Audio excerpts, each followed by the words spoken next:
Hello everyone, welcome to NEFCO Academy channel. Today we will learn how to calculate ejection fraction, that is EF, in apical 4-chamber view while doing an echo in the newborns to assess the shock. As you can see in this is apical 4-chamber view.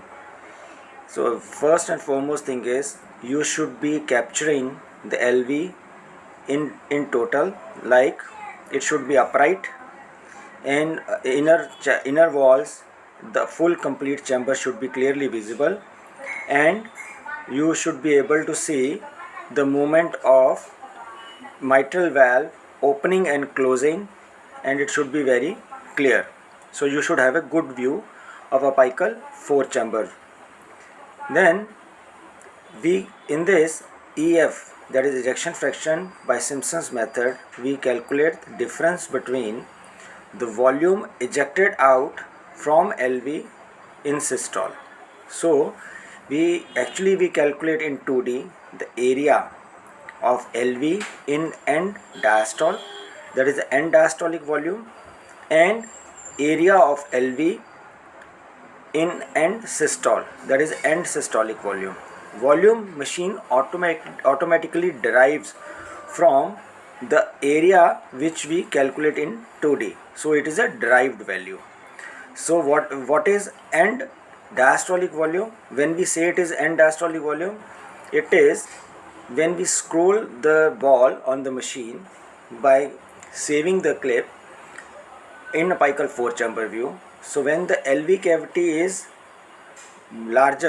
biggest in volume, in area, when the mitral valves are closed, and end systolic volume is the area of LV when the area of LV is smallest with the mitral valves closed. And now you can see we are calculating the end diastolic volume, so with mitral valve closed.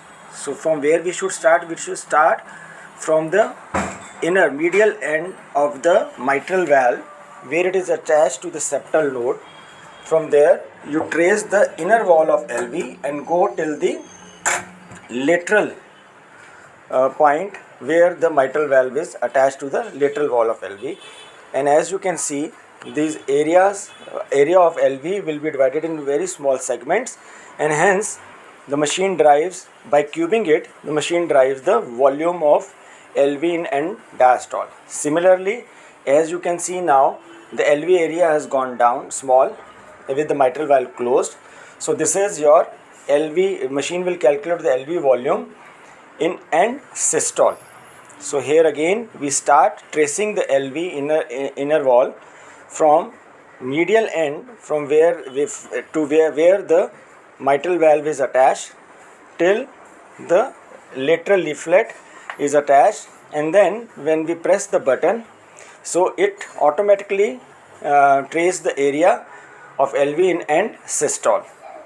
And by there you can see the LV systolic volume and systolic volume also calculated, and machine automatically will give you the ejection fraction in percentages.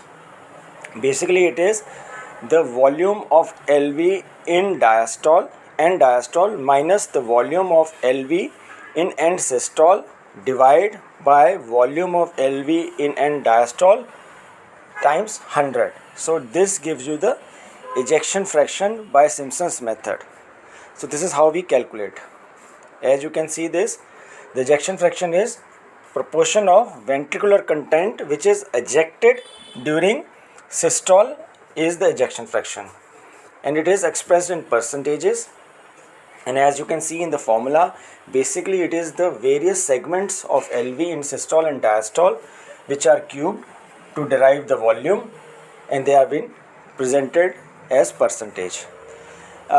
If there is some error, this is a drawback of this calculation. If there is an error, it will be cubed. So therefore in the newborns, most commonly we use FS, that is fraction shortening, instead of EF, which is more commonly used in pediatric and adult age group. But there are specific conditions in which EF is preferred over FS in calculating and depicting the functioning of LV. So we should be aware of this, and we should be very careful in calculating the ejection fraction by Simpson's method. This we have discussed in apical 4-chamber view, which can also be done in apical 2-chamber view.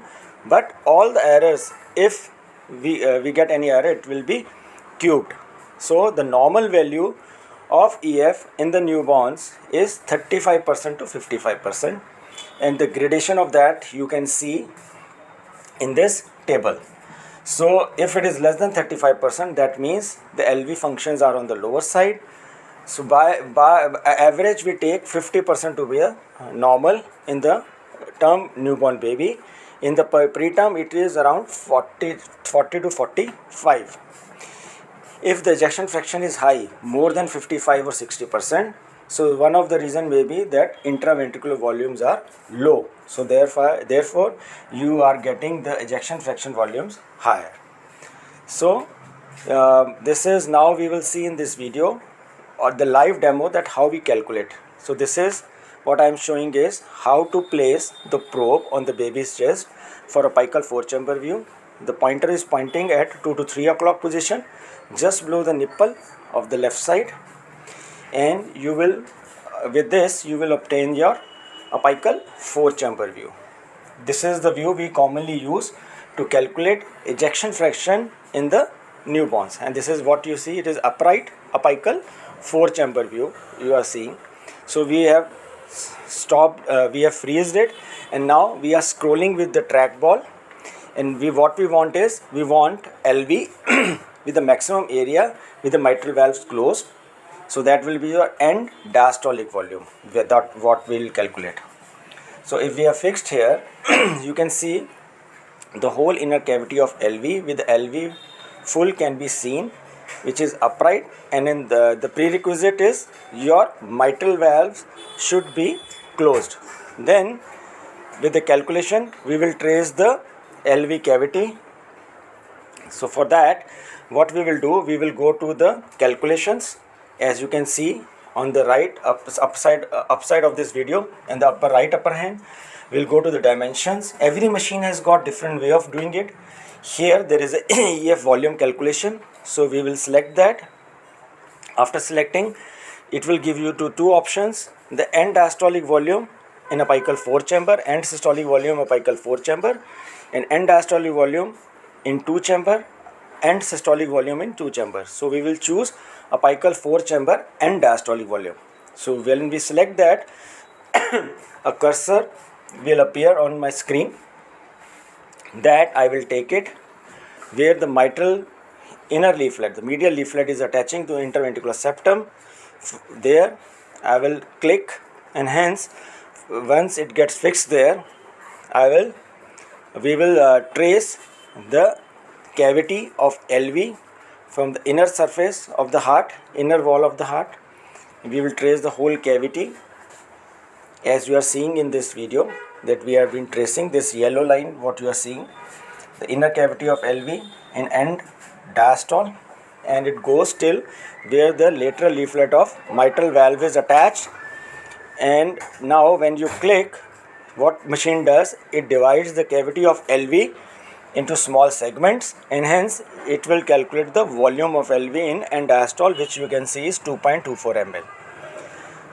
You save that, and then similarly when you trace, you go to a section where the LV cavity is small with the mitral valve closed, that is your end systolic volume. So again you select, and the cursor will come from the medial end of the mitral valve. You start tracing the LV cavity from the inner side till the lateral leaflet where it is attached to the lateral wall of LV. Again you will see the cavity is being divided into small segments. It will calculate the volume of LV in end systolic and will give you the ejection fraction in percentage.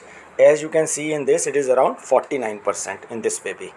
So this is how we calculate the ejection fraction in by apical 4-chamber Simpson's method. Thank you very much.